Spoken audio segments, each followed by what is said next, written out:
Oh putain, ça y est, j'ai réussi. Je suis invisible. Ah, bon.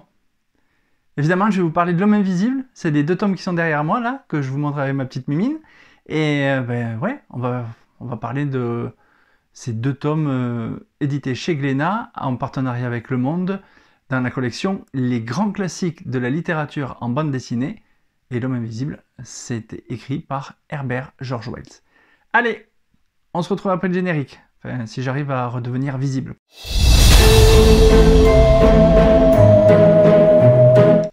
Tadam!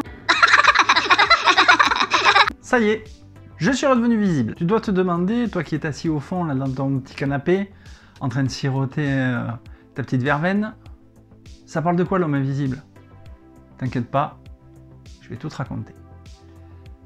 Un étranger décide de poser ses valises dans un hôtel dans la petite ville tranquille et isolée de Hypen. Les habitants y sont vite perturbés par le comportement de cet individu et ils s'interrogent sur le fait qu'il porte des bandages. Lorsqu'ils découvrent que le personnage est invisible, ils vont décider de le pourchasser, de le chasser du village, sauf que lorsque l'homme invisible va revenir, ça va être pour se venger et il va pas faire dans la dentelle. Scénaristiquement parlant, Dobbs, il commence son histoire en nous présentant l'arrivée du personnage de Griffin, donc le scientifique, dans la petite bourgade de Hypen. On découvre son arrivée par le biais des habitants de la petite bourgade. Et on va voir que Griffin, c'est un personnage, tout au long de l'histoire, qui va se foutre complètement de la morale. C'est un voyeur, un bandit, et de plus, un caractériel. Allez vous faire enculer. J'ai trouvé qu'à la lecture des deux tomes, le scénario de Dobbs, il est hyper bien construit, puisque, évidemment, on a vu précédemment que Griffin, c'était un voyeur, un bandit, un caractériel, et tous ces défauts ne vont pas lui attirer la sympathie des habitants.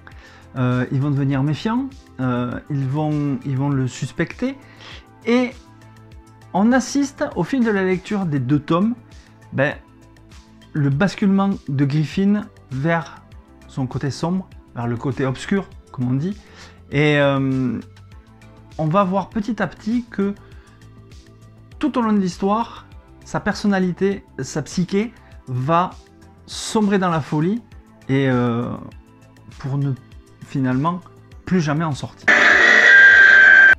Lorsqu'on lit ces deux albums, on s'aperçoit qu'il y a quelque chose qui revient sans cesse de la part du personnage principal, de Griffin, c'est sa manière excessive de se plaindre. Il n'est jamais content, il critique tout, et il utilise son don de manière plutôt malsaine. Alors il y a une question qui se pose au fil de la lecture, c'est si on avait ce don-là, qu'est-ce qu'on ferait? Est-ce qu'on ferait le bien ou est-ce qu'on ferait le mal? Est-ce qu'on utiliserait ce don pour faire comme Griffin lorsqu'il va dans la chambre de la gouvernante de l'hôtel et qu'il la mate sans scrupule dans les positions lascives qu'elle peut tenir lorsqu'elle dort? Un don comme ça peut perturber une personne, et voilà, c'est la question que posent ces deux albums. Qu'est-ce qu'on ferait? Le bien ou le mal? On va pas tourner autour du pot. Le récit de L'Homme Invisible, c'est un récit psychologique qui est évidemment passionnant et qui nous donne donc à réfléchir. Et on sent le poids des regards que peut avoir l'humanité sur Griffin et inversement. Les conséquences aussi que ça peut avoir, puisque on va se rendre compte que Griffin, l'homme invisible, c'est vraiment un psychopathe. Ton pire cauchemar.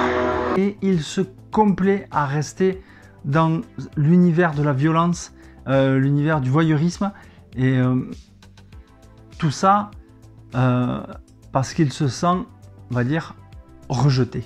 Ce qu'il y a de bien avec ces deux albums, ce diptyque, c'est que toutes les questions que l'on se pose dans le tome 1, machinalement, elles vont trouver les réponses dans le tome 2, et c'est ce qui fait que ce récit est hyper immersif pour le lecteur, et on se prend au jeu de réfléchir comment on réagirait face à un tel individu, avec un tel degré de folie.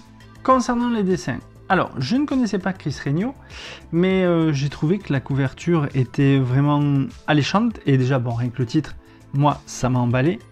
Donc on va commencer par cette première page où l'on découvre Griffin arrivant dans la petite ville d'Aipen, et on sent vraiment le climat pesant qu'il y a, cette nuit crépusculaire, le vent, la neige qui frappe le personnage principal. Regnault nous livre des dessins magnifiques, c'est un plaisir pour l'œil, on découvre au fur et à mesure de belles surprises, l'ambiance, les personnages qui sont hyper bien dessinés, la mise en page est assez dynamique. Et au final, les séquences d'action, de cauchemar, de la logeuse que l'on peut voir après sont de très bonne facture. En fait, moi j'ai kiffé les dessins, c'est vraiment une véritable merveille, les gros plans, j'ai adoré les dessins, j'ai adoré l'ambiance, et je trouve que Regnault a fait un travail absolument magnifique. Mon avis sur l'homme invisible.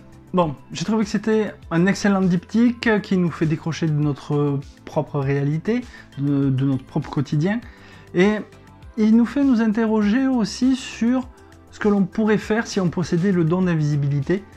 Et moi j'ai trouvé que ça posait des bonnes questions, et ça nous faisait réfléchir. Voilà, bref, si vous aimez la bonne bande dessinée, si vous aimez H.G. Wells, ça, c'est fait pour vous. Merci beaucoup du conseil. Voilà, cette vidéo est maintenant terminée, j'espère que ça vous a plu. Dites-moi dans les commentaires si vous avez lu le roman de l'homme invisible, ce que vous en avez pensé, ou si vous avez lu la bande dessinée, et pareil, ce que vous en avez pensé. Dites-moi en commentaire si vous kiffez ce genre d'adaptation de grands chefs-d'œuvre de la littérature en BD. Je serais ravi d'échanger avec vous. Quant à nous, on se retrouve très bientôt pour une prochaine vidéo. En attendant, lisez des BD, des comics. C'est bon pour le moral. Ciao ciao!